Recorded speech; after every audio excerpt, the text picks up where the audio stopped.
네, 다음은 199페이지 4절 금지행위라고 하는 단원입니다.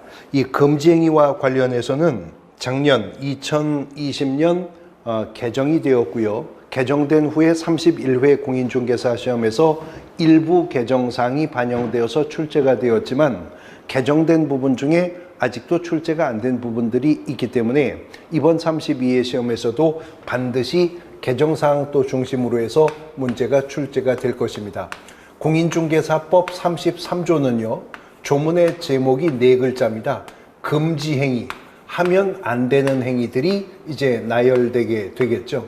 근데 이전의 금지행위는 33조가 항 없이 그냥 1호부터 7호까지 7가지 금지행위만을 두고 있었거든요.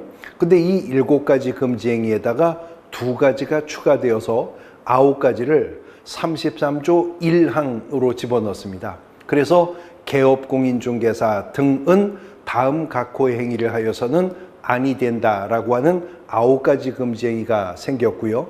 새롭게 33조가 2항을 신설해서 5가지 금지행위를 나열하면서 누구든지 그러한 행위를 통해서 개업공인중개사의 업무를 방해하는 행위를 하면 안 되는 행위가 신설되었어요.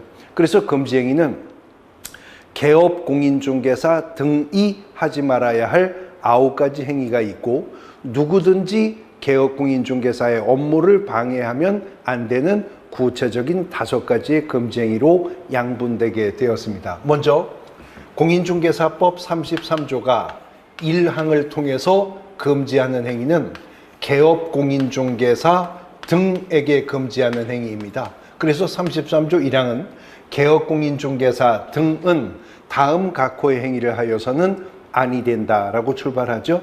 그 9가지 금지 행위를 이제 조문 순서대로 하나하나 짚어볼 겁니다. 199페이지 하단부 보시면 33조 1항이 개업공인중개사 등은 다음의 행위를 하여서는 아니 된다라고 출발하죠. 첫 번째는 제3조에 따른 중개대상물의 매매를 업으로 하는 행위.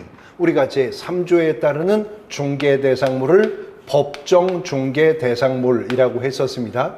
그 법정 중개대상물에 대해서 매매를 업으로 하는 행위를 금지한다 입니다.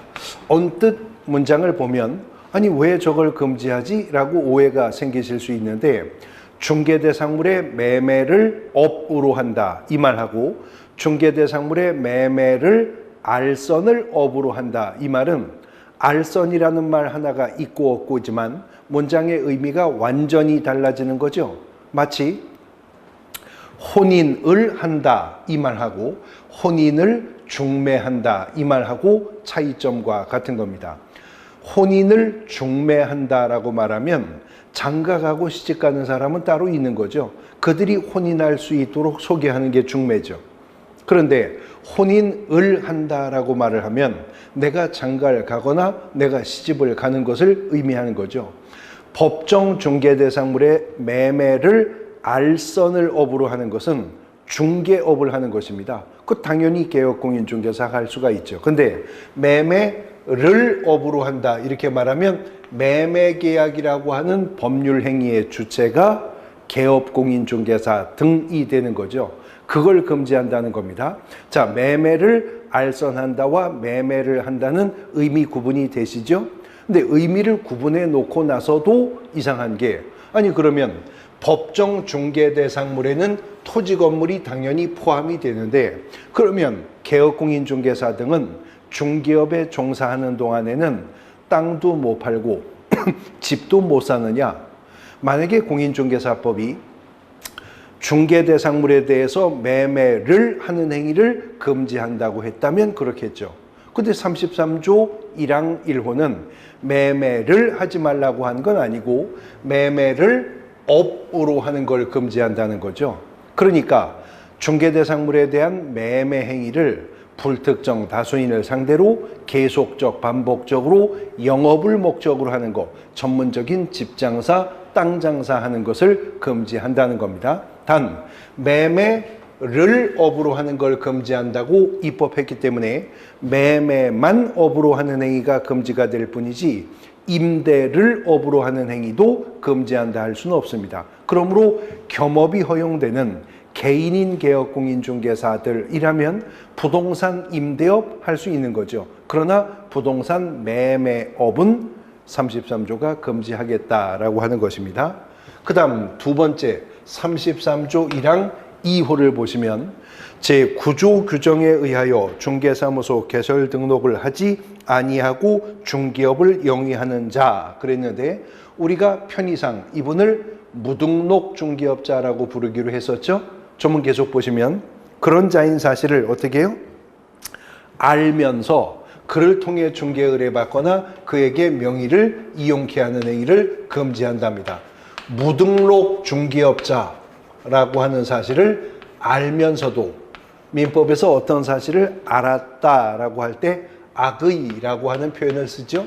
무등록 중개업자라는 사실을 알면서도 그를 통해 중개 의뢰받거나 그에게 명의를 이용케 하는 행위, 협조하는 행위를 금지한다는 것인데 두 번째 금지 행위의 특징은 알면서라고 하는 조건이 있었다는 거죠. 악의일 경우에 금지 행위가 된다는 것이 두 번째 금지 행위의 특징이 되는 것입니다.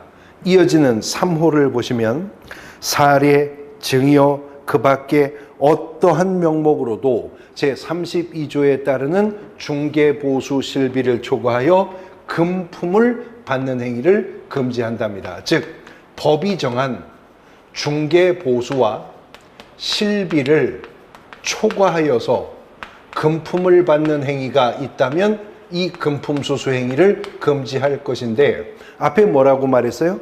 사례, 증여, 그 밖에 어떠한 명목으로도 이렇게 말했죠. 그러니까 사례든 증여든 단순한 선물, 감사의 표시든 급행료, 업무 추진비 어떤 명목이든 법이 정한 중개보수 실비를 초과한 금품이라고 말했기 때문에 법이 정한 중개보수 실비를 초과해서는 금 전수수뿐만 아니라 물품 수수하는 행위도 금지가 될 것이다. 중개와 관련하여 개업공인중개사가 의뢰인에게 받을 수 있는 금원의 명목은 중개보수와 실비뿐인데 그것도 법이 정한 범위 내에서만 행사될 수가 있을 것이다 라고 하는 것입니다. 페이지 넘어가서 네 번째 금지 행위를 보시면 해당 중개대상물의 거래상 중요사항에 관해서 거짓된 언행 그 밖의 방법으로요. 거짓된 언행 그 밖의 방법으로 중개 의뢰인의 판단을 그르치게 하는 행위를 금지한다라고 합니다. 의뢰인의 판단을 그르치게 하지 말라는 거죠. 그런데 거짓된 언행으로 이렇게 말을 안 하고 거짓된 언행 그 밖의 방법으로 이렇게 말했기 때문에 거짓된 언이나 행, 거짓된 말이나 행동과 같은 명시적이고 구체적인 수단을 동원한 것은 물론이고 그 밖의 방법, 즉 묵시적 방법을 통해서라도 의뢰인의 판단을 그르치게 하는 행위가 있었다면 이 또한 금지행위 위반에 속할 것이다 라고 말하고 있는 것입니다.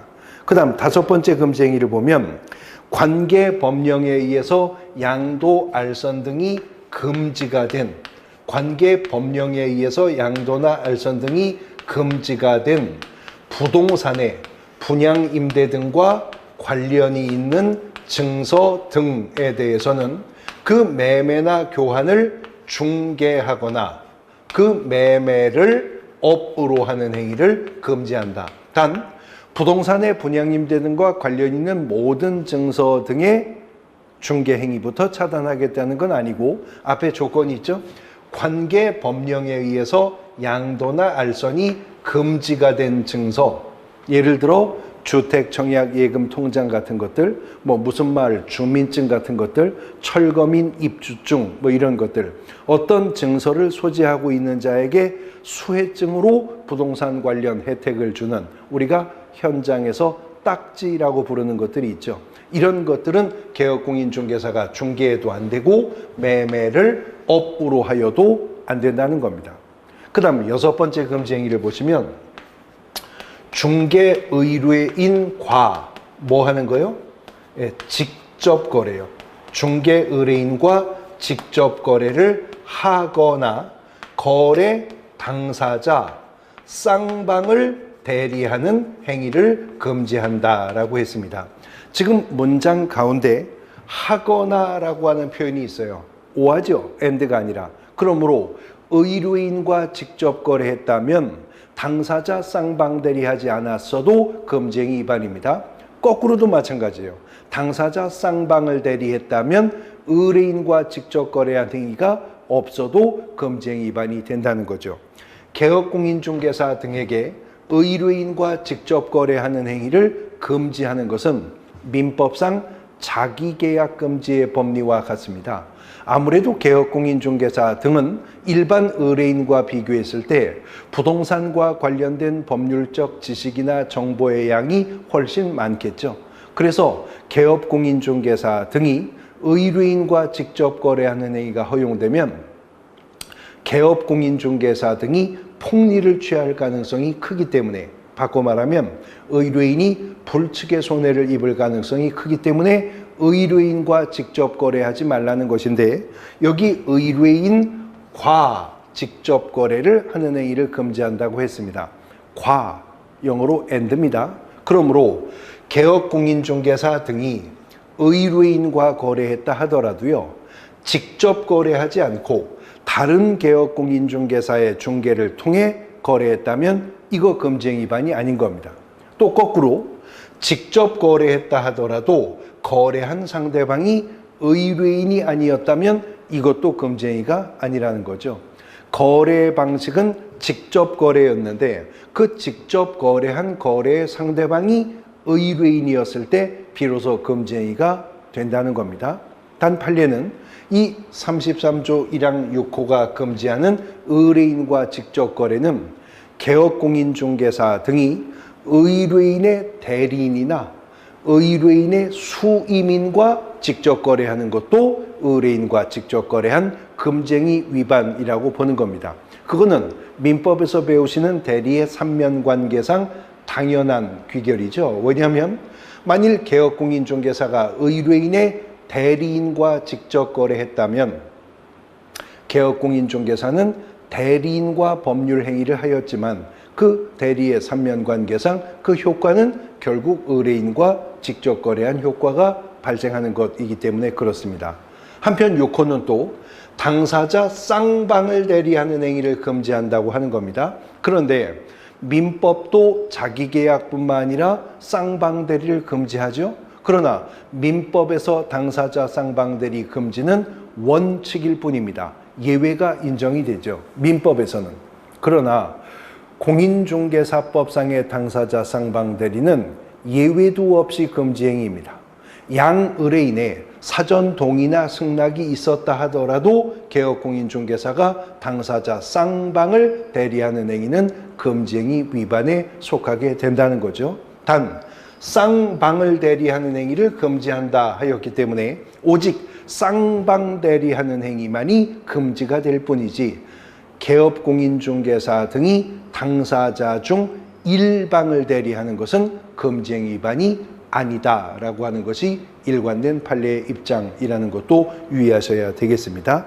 그 다음 7번째 금지행위 7호를 보면 탈세 등 관계법령을 위반할 목적으로 소유권 보존 등기나 이전 등기를 하지 않은 부동산이나 관계법령에 의해서 전매가 제한된 부동산의 매매를 중개하는 등 부동산 투기를 조장하는 행위를 금지한다라고 하는 겁니다. 미등기 전매를 알선하는 행위, 전매가 제한된 물건의 매매를 중개하는 행위, 이런 것들이 부동산 투기를 조장하는 행위이기 때문에 금지할 것이다 라고 하는 것이죠. 판례는 만일 탈세 등을 목적으로 한 미등기 전매를 알선을 했다면 그로 인해 전매자가 아무런 양도 차익을 얻게 되지 못했다 하더라도 알선한 개업공인중개사는 금지행위를 위반했다라고 보는 겁니다. 종전에는요 33조의 금지행위가 이렇게 7가지 뿐이었었습니다. 개업공인중개사 등을 대상으로요. 근데 여기 이제 2가지 금지행위가 작년에 신설되는데요. 8호와 9호입니다. 먼저 8호를 보시면 부당한 이익을 얻거나 제3자에게 부당한 이익을 얻게 할 목적으로 거짓으로 거래가 완료된 것처럼 꾸미는 등 중개대상물의 시세에 부당한 영향을 주거나 줄 우려가 있는 행위를 금지한다. 신설되었습니다. 중개대상물의 시세에 부당한 영향을 주는 행위뿐만이 아니라 영향을 줄 우려가 있는 행위까지도 금지를 하겠다는 것이죠. 그 다음 마지막 9호, 1항의 마지막 9호를 보시면 단체를 구성하여 특정 중개대상물에 대하여 중개를 제한하거나 단체 구성원 이외의 자와 공동중개를 제한하는 행위. 그러니까 담합행위죠.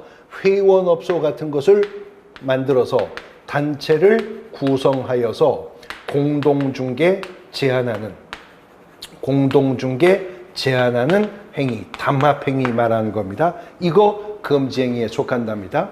33조는 1항을 통해서 이렇게 9가지 금지행위를 규정하면서 개업공인중개사 등은 다음 각호의 행위를 하여서는 아니 된답니다. 그러니까 개업공인중개사 등이니까 소속 공인중개사도 중개보조원도 법인인 개업공인중개사의 임원 또는 사원도 이런 금지행위를 위반해서는 안 된다는 것이고요. 만일 위반을 했다면 개업공인중개사 등 중에 누가 위반했느냐에 따라 행정처분이 달라져요. 개업공인중개사가 9가지 중 어느 하나의 금지행위를 위반했다면 상대적 등록 취소 사유입니다. 등록관청은 등록을 취소할 수 있습니다. 소속 공인중개사가 9가지 중 어떤 금지행위든 위반을 했다면 이거는 자격 정지 처분의 대상이 됩니다. 즉 금지행위 위반은 행정처분의 관점에서 보면 개업공인중개사가 위반했느냐 소속 공인중개사가 위반했느냐에 따라 상대적 등록 취소 사유, 자격 정지 처분 사유가 되게 된다는 거죠. 그런데 작년 개정을 통해 33조가 2항을 신설해서요. 33조는 누구든지 나열되는 5가지 중 어떤 위반 행위를 통해서 누구든지 개업공인중개사의 업무를 방해하는 행위가 있어서는 안 된다라고 하는 거죠. 그 2항이 규정한 5가지 금지 행위를 보시면 먼저 33조 2항 200페이지에서 보실까요?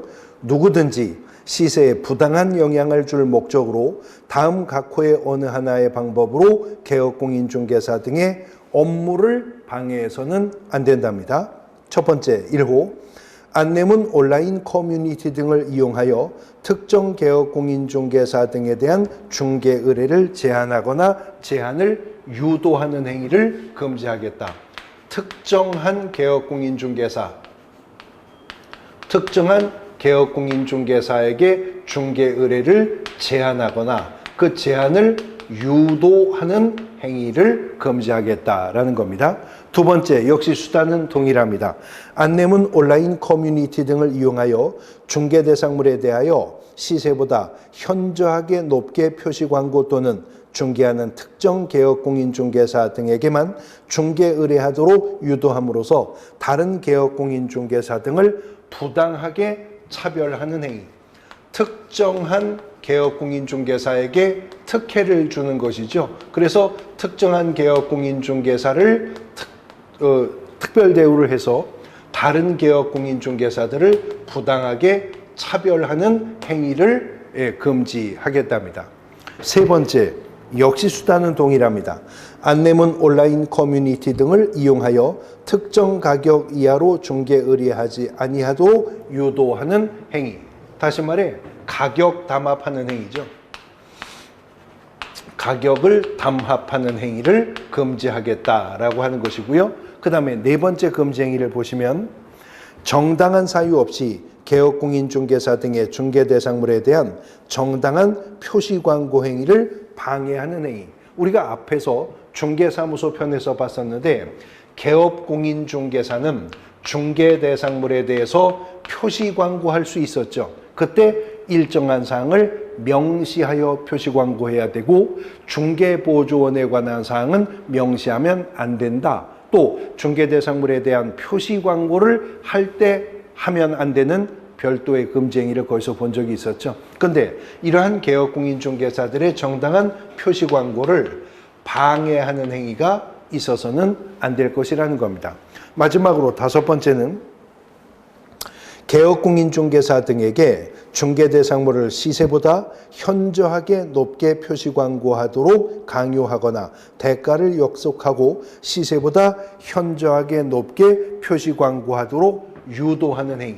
표시 광고를 개업공인중개사에게 의뢰하되 시세보다 현저하게요. 현저하게 높게 표시 광고할 것을 요구하는 행위가 있어서는 안 될 거라는 거죠. 이런 행위를 통해서 개업공인중개사의 업무를 방해하는 행위는 누구든지 하면 금지행위 위반에 속할 것이다 라고 하는 것입니다. 이렇게 33조는 이제 1항의 개업공인중개사 등을 대상으로 금지하는 행위가 9가지, 2항에 누구든지 하면 안 된다고 하는 5가지 금지행위가 있습니다. 그런데 33조 1항에 있는 9가지 금지행위 중 8호와 9호는 작년 개정을 통해서 추가된 금지행위라고 했었죠.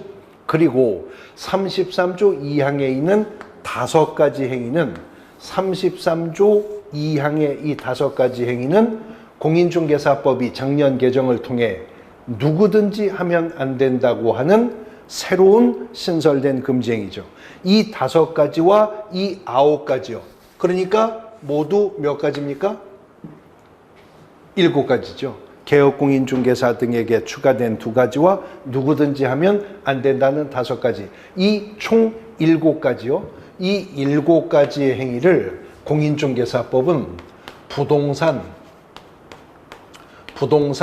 거래 질서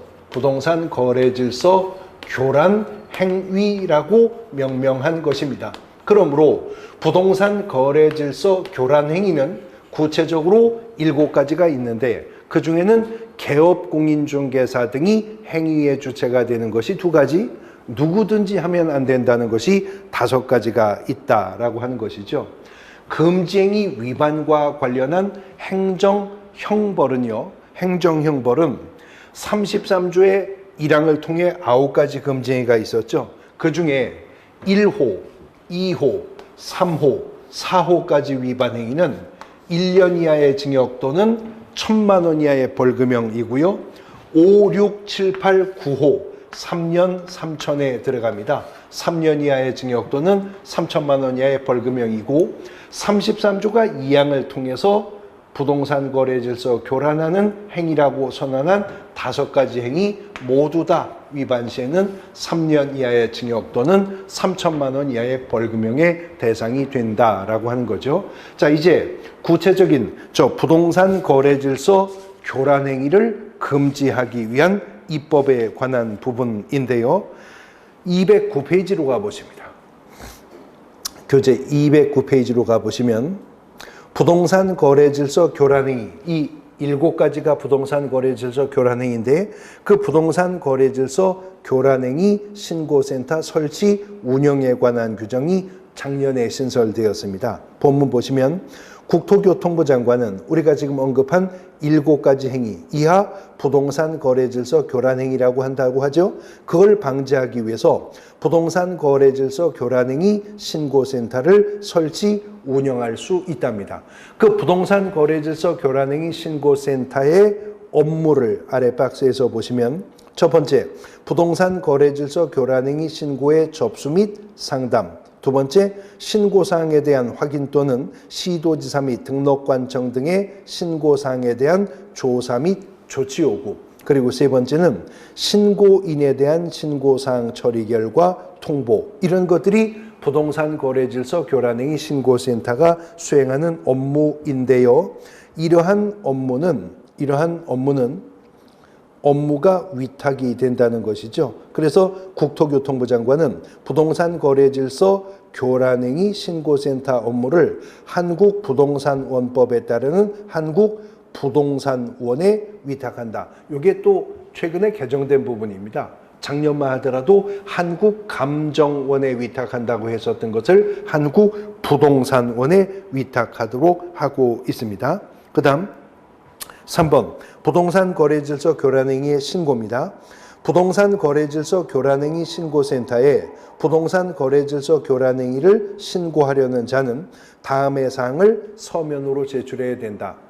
209페이지 아래 박스입니다. 첫 번째, 신고인, 피신고인의 인적사항. 두 번째, 부동산 거래질서 교란행위 발생 일시 장소 내용. 세 번째, 신고 내용 증명할 수 있는 증거자료 또는 참고인의 인적사항. 그리고 네 번째, 그 밖에 신고 처리에 필요한 사항을 신고하는 자는 서면으로 제출해야 한다는 거죠. 페이지 넘어가서 부동산 괄호 2번 신고센터는 부동산 거래질서 교란행위를 신고받은 사항에 대해서 보완이 필요한 경우에는 기간을 정해서 신고인에게 보완을 요청하게 할 수가 있고요.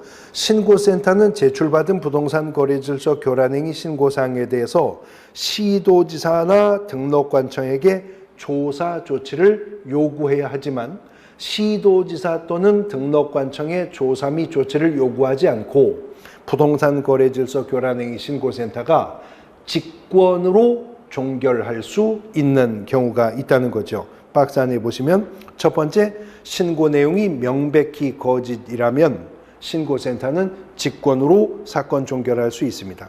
2항, 신고인이 신고받은 사항의 보완 요청에 불응한 경우. 세 번째, 신고인이 신고사항의 처리 결과를 통보받은 사항에 대해서 정당한 사유 없이 다시 신고한 경우로서 새로운 사실이나 증거자료가 없는 경우.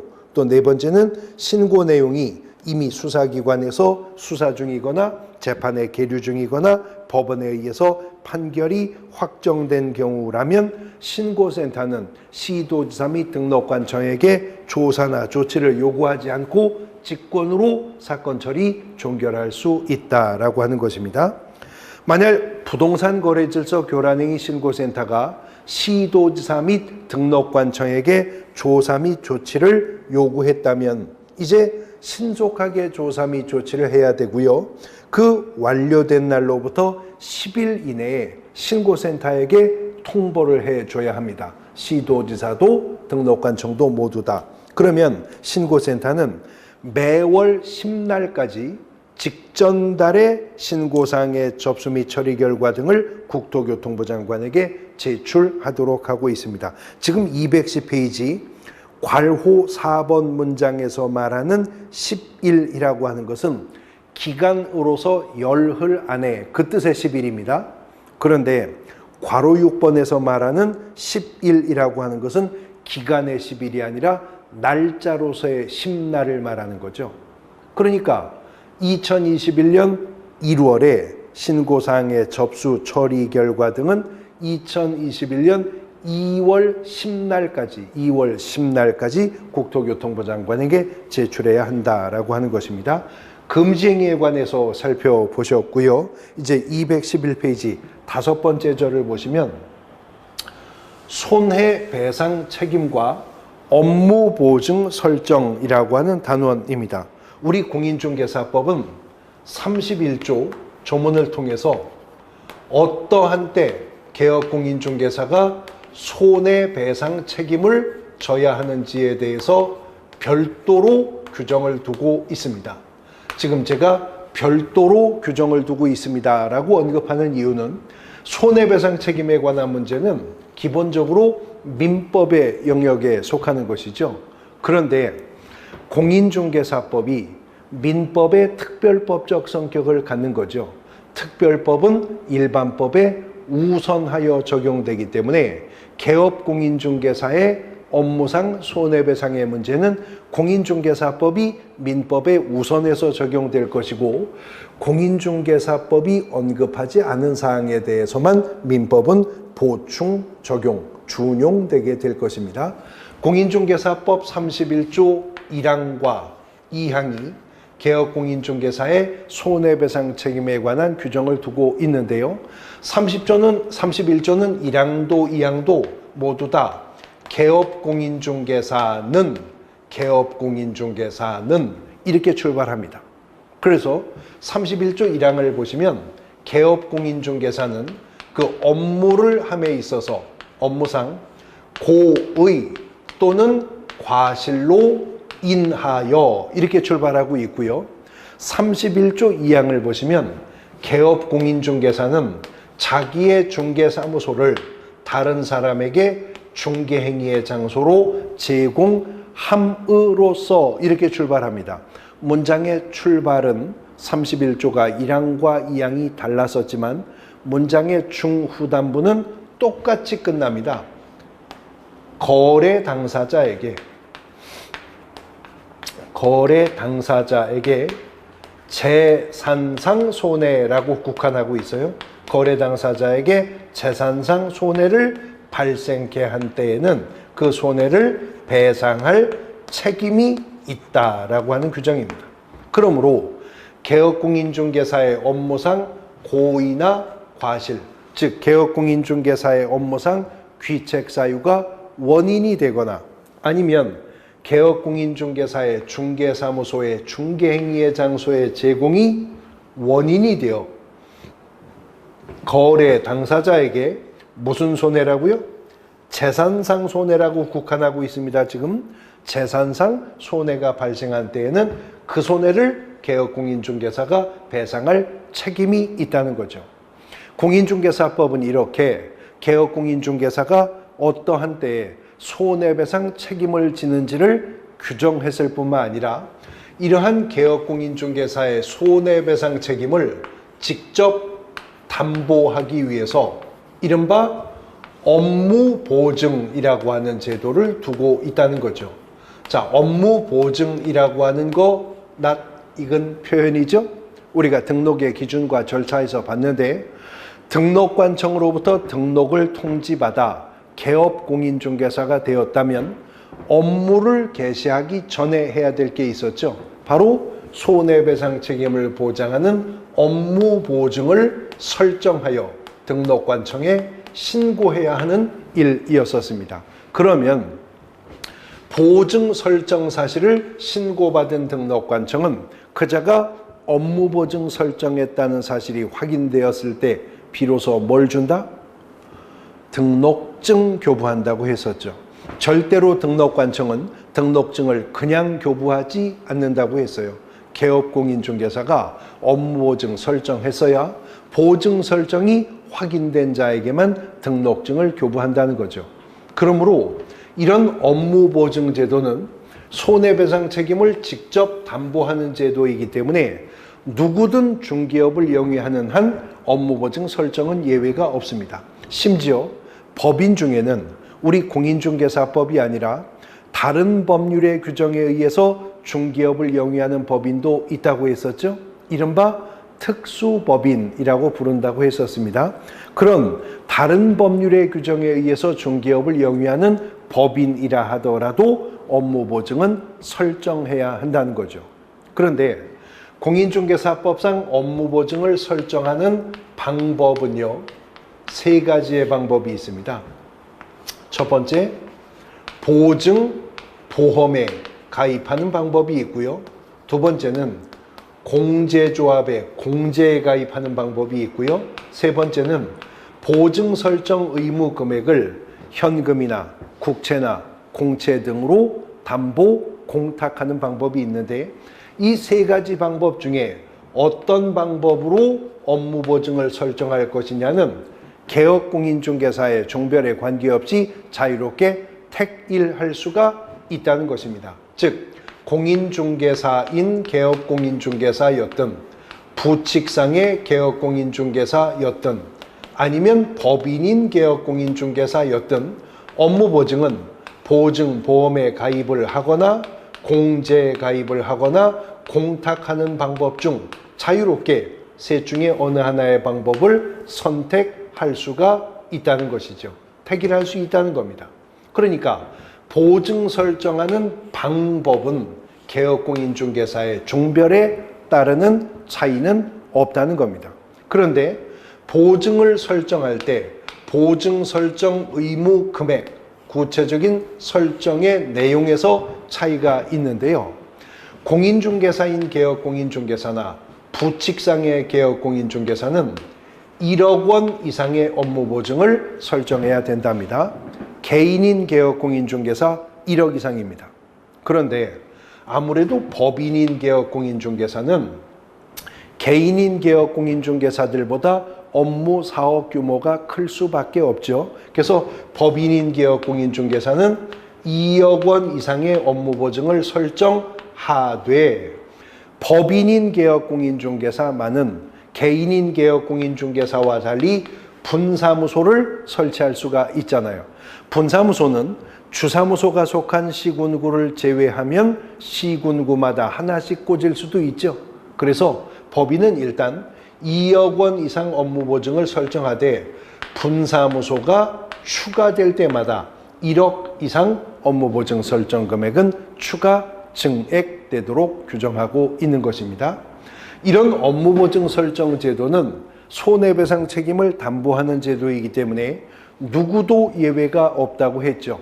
단 공인중개사법은 농업협동조합법에 근거하여 농지에 대해서 조합원 간의 거래를 알선하는 지역농협은 중개대상물과 그 거래 당사자인 의뢰인의 범위의 폭이 좁으니까 지역농협만큼은 지역농협별로 1,000만 원 이상 업무보증 설정하면 된다라고 하는 금액의 완화 적용을 해주고 있을 뿐입니다. 자, 개업공인중개사의 종별에 따라 보증 설정 의무 금액은 다르지만 그 의무 금액을 보증 보험에 가입할 건지 공제에 가입할 건지 아니면 공탁을 할 것인지는 개업공인중개사가 자유롭게 택일할 수가 있다고 했었죠. 최초의 선택이 자유로울 뿐만 아니라 변경도 자유롭습니다. 개업공인중개사는 중개업을 영위하면서 보험에서 공제로, 공제에서 공탁으로 갈아탈 수가 있다는 거예요. 단 이때 공인중개사법이 요구하는 것은 업무 보증을 다른 보증으로 변경할 거면 먼저 설정되어 있는 보증의 효력기간 중에 업무 보증을 변경하여 변경 사실을 등록관청에 신고해야 된다. 그래서 보증의 연속성을 유지해야 된다. 보증의 효력이 끊어진 날이나 시간조차 만들어서는 안 된다는 거죠. 그런데 개업공인중개사가 업무 보증을 다른 보증으로 변경하는 게 아니라 다시 설정해야 되는 경우가 있을 수가 있거든요. 이른바 재설정의 경우인데 효력기간이 만료가 되기 때문에 갱신의 차원에서 재설정해야 하는 경우라면 이미 설정된 보증의 효력기간 만료일까지입니다. 먼저 설정된 보증의 효력기간 만료일까지는 업무 보증을 다시 설정해서 다시 설정한 사실을 신고해야 된다. 그런데 만일 보험금, 공제금, 공탁금이 지급이 되어서 재설정하는 경우라면 이때는요. 보험에 가입했었는데 보험금이 공제에 가입을 했었는데 공제금이 지급이 되었다면 그때는 15일입니다. 15일 이내에 업무 보증을 재설정을 해야 한다는 거죠. 그런데 공탁을 했었는데요. 공탁금 중 일부가 손해배상금으로 지급되는 경우가 있을 수 있겠죠. 그때는 기간은 동일해요. 15일 이내인데 15일 이내에 공탁의 경우에는 부족분 보전을 할 수가 있다. 보충하여 채운다라는 뜻이죠. 보전은. 그러니까 개업공인중개사가 1억 원 현금 공탁을 했는데 개업공인중개사의 업무상 과실로 1,000만 원의 재산상 손해가 당사자에게 발생해 공탁금 중 1,000만 원이 손해배상금 지급 처리되었다면 아직 공탁금 9천만 원 남아 있잖아요. 보름 안에 1,000만 원 갖다 메꾸어 넣는 방법을 통해서도 보증의 연속성은 유지할 수가 있게 될 것이다 하는 겁니다. 공탁은 담보공탁이기 때문에 공탁 금액이 있는 동안만 보증이 보장되는 거죠. 그래서 공인중개사법은 공탁을 하고 있던 개업공인중개사가 공탁하고 중개업을 하던 중 사망을 하거나 중개업 그만하겠다고 폐업할 수 있겠죠. 그래도 공탁금은 바로 되돌려주는 것이 아니라 3년간은 회수를 제한한다. 개업공인중개사가 공탁하고 중개업을 하다가 사망해도 폐업해도 공탁금은 3년간은 공탁기관이 더 쥐고 있어 본다는 거죠. 뒤늦게 재산상 손해 발생을 인식하는 의뢰인도 두텁게 보호하겠다는 입법의 취지입니다. 이렇게 해서 개업공인중개사가 보증의 연속성을 유지하고 있으면 개업공인중개사의 업무상 고의나 과실이나 사무소의 중개행위의 장소 제공이 원인이 되어 재산상 손해를 입은 당사자는 분쟁이 종료되었음을 입증하는 서면을 가지고 보험회사, 공제조합 또는 공탁소에 가서 손해배상금 지급받을 수가 있게 될 것이다 하는 겁니다.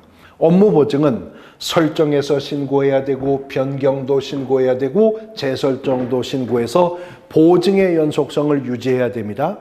이를 위반하면 상대적 등록 취소 사유에 속하는 것이고요. 이미 배우셨는데 업무보증은 보증의 연속성을 유지해야 될 뿐만 아니라 보증 설정 증명 서류라고 하는 게 있어서 이 보증 설정 증명 서류를 개업공인중개사는 등록증 원본, 공인중개사 자격증 원본, 그리고 요율 및 한도액표와 함께 중개사무소 안에 보기 쉬운 곳에 게시해야 했었죠. 이거 게시하지 않으면 100만 원 이하의 과태료 처분 사유에 속하게 되는 것입니다. 그건 늘 중개사무소에 걸어놔야 합니다. 그뿐만 아니라 방금 전 시간에 우리가 공부했는데요. 중개가 완성이 되어 당사자 간의 거래 계약이 체결되면 개업공인중개사가 거래계약서라는 것을 작성하여 거래 당사자에게 교부할 의무가 있다는 거 방금 전 시간에 배우셨죠? 그 시간에 함께 배웠는데 그때 개업공인중개사는 무엇을 함께 작성해야 한다고 했어요? 중개대상물 확인설명서도 함께 작성해서 당사자에게 교부해야 한다고 했었죠. 바로 그때입니다. 중개가 완성되어 개업공인중개사가 거래계약서와 확인설명서를 작성해서 거래 당사자 모두에게 교부, 발급하게 될 때는 이른바 보증, 관계, 증서, 사본이요. 이 보증, 관계, 증서, 사본도 거래 당사자 쌍방에게 제공하는데 직접 사본을 교부하거나 전자문서로 제공을 해야 됩니다. 이렇게 보증관계증서 사본을 제공하면서 일정한 사항을 설명도 해야 되는데 뭘 설명해야 되는지도 공인중개사법이 3가지 정했어요.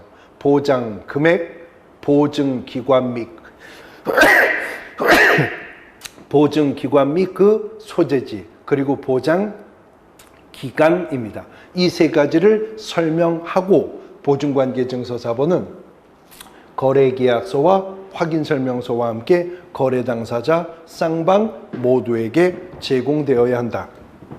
보증관계증서 사본을 제공했으나 설명하지 않았거나 설명은 했지만 아무것도 제공하지 않았거나 다 100만 원 이하의 과태료 처분 사유에 속하게 된다 하는 거죠. 손해배상 책임을 보장하는 업무보증제도까지 보셨습니다. 잠깐 쉬었다가 계약금 등에 반환 채무 이행 보장제도로 넘어가시죠.